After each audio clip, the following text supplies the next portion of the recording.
मामूली मामूली बातों पर हम ज़ुबान चलाना शुरू करते हैं। सुन लीजिए, ज़ुबान एक ऐसा शेर है कि इसको कैद करना, पिंजरे के अंदर डालना बहुत ज़रूरी है।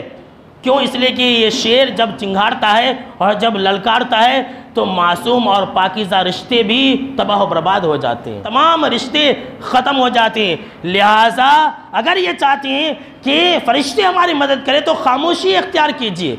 मामूली मामूली बातों पर आज का मुसलमान जज्बात में आ जाता है, भड़क जाता, हाँ तूने मुझे ऐसा कहा, देखो मैं तुझे क्या करता हूँ, जिसकी वजह से एक इंसान अपनी आखिरत तबाह बर्बाद करता है।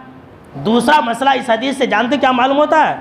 अगर इंसान नेकी में, तक़वा में अगर अबू बकर रज़ियल्लाहु ताला अन्हु भी बन जाए ना तो लोग उसे छोड़ने वाले नहीं हैं। लोग ऐसे लोगों के ऊपर भी इल्ज़ाम लगाएंगे। देखिए, हज़रत अबू बकर रज़ियल्लाहु ताला अन्हु से ज़्यादा मुत्तक़ी दुनिया के अंदर कोई है? लेकिन लोगों ने उनको भी नहीं छोड़ा। तो आज अगर हम नेक बन जाते हैं और कुछ अच्छाई वाला मामला करते हैं, कुछ अच्छे काम करते हैं तो लोग नहीं छोड़ेंगे, तरह तरह की बात बोलेंगे ही।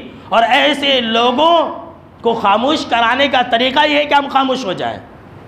और तीसरी बात, इस वाक़ये से, इस हदीस से ये बात मालूम हुई कि जहाँ दो लोग खामोश नहीं रहे, बड़बड़ाने लगे, तो वहाँ पर तीसरा शैतान आ जाता है और फिर लड़ाई झगड़े, कत्ल और गारतगिरी, खून खराबा होता है।